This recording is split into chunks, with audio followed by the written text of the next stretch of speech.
What's up everybody, it's Grant bringing you guys a new video, and today's video is episode 2 of Outside the Ring. If you guys aren't familiar with this series, basically what it is a new series that I started where I tell different stories about my career in martial arts so far, and I try to pick stories that, kind of have somewhat of a message to it. That way you guys aren't just listening to me ramble on and you're actually getting something out of these stories that I'm telling in these videos. I had a really great time putting together the first episode of Outside the Ring, so if you guys haven't seen that video, it's going to pop up at the top of the screen for you guys to go and click on if you want to watch it after this video or even before this video.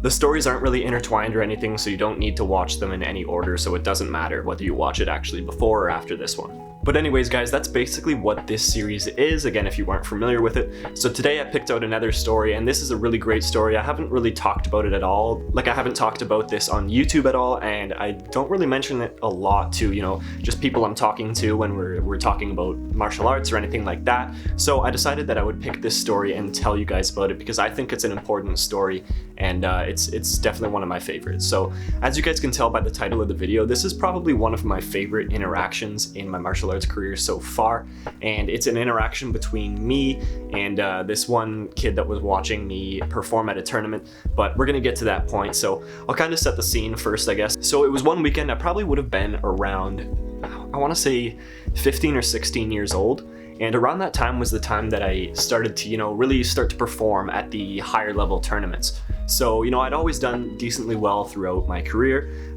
starting competing, around the age of 8 or something like that. I'd probably say different numbers, in different videos because I'm not sure exactly when I started. It's probably around 7 or 8 years old. But, from the point of 7 or 8 years old till about maybe 14 or so, I just did decent. I was gradually getting better and things like that. But again, around 15 or 16 years old was when, things really started to turn it up a notch. I was going to the dojo basically every day and training, not only, in the classes, but I was also coming by myself, whether it was before or after classes or on a weekend. I would go in by myself for at least an hour and, I'd do some training. And this was also around the same age that I started doing weight training as well. So obviously my speed was really increasing and the strength was increasing because obviously that's what weightlifting does, especially when you do things like heavy bow, if you're familiar with that, if you've seen some of my videos in the past. It's a direct way to make your speed with the bow staff faster. So I was getting faster, and like I said, this was around the time that I had a significant jump in my performance at tournaments. And throughout this time period, the 15, 16 years old, I'd probably say more 16 years old, that was really, really noticeable when I went to tournaments. So at this point in time, I was still competing on a decent amount of circuits. I think I went to a NASCA tournament that year, but I've never really done NASCA too much. I did WKC, I did, the different leagues in Ontario. I was still going to some of the tournaments over in Michigan, and, so I was still competing a decent amount. And I think that this one tournament that I'm going to be talking about was around February, I want to say, and it was part of the Ontario circuit. So this tournament, I believe, was held in Hamilton.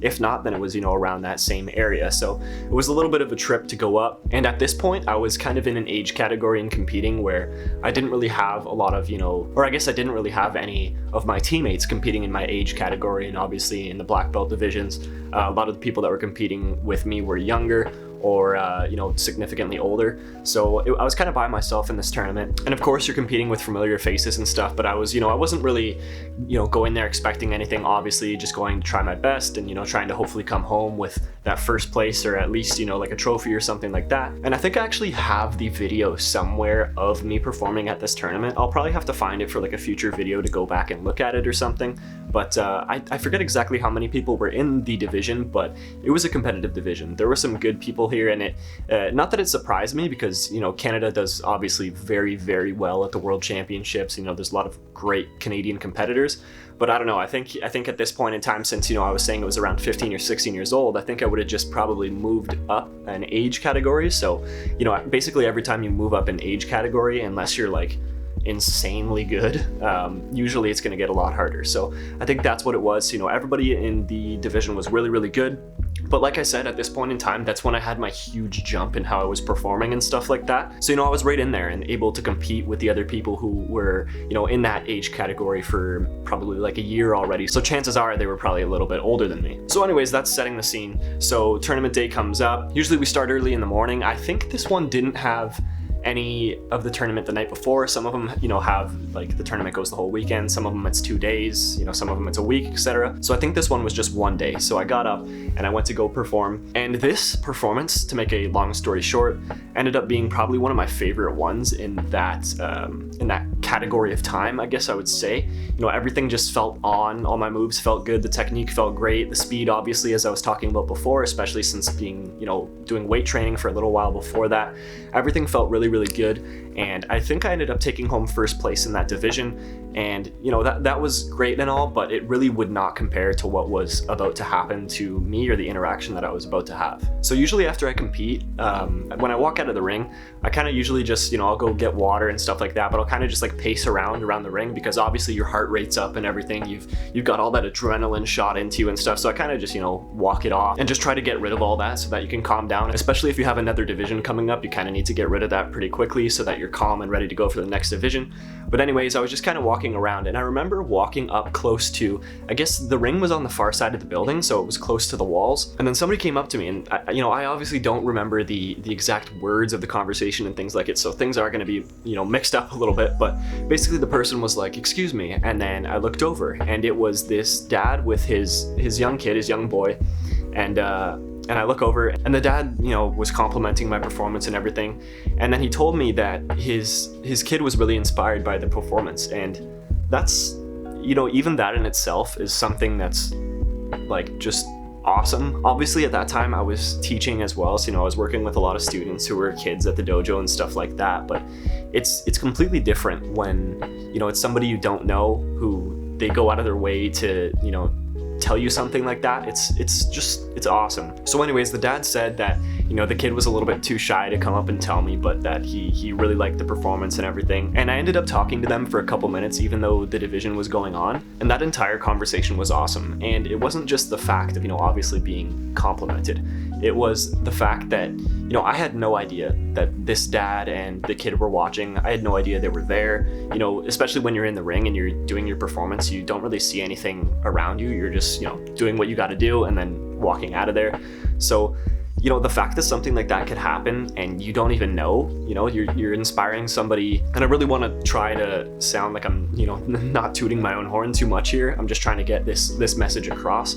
You know, you don't know who's going to be watching you when you're doing a performance, and you don't know who's going to be watching you when you're doing anything. You know, whether you're at the dojo just, you know, warming up or just doing a kata or something like that, or if you're at a tournament like this and you're giving it your all and you're trying to win an award, you never know who's watching. So it's always important to do your best. Now, another crazy addition to this story is I remember going back to the hotel room that night.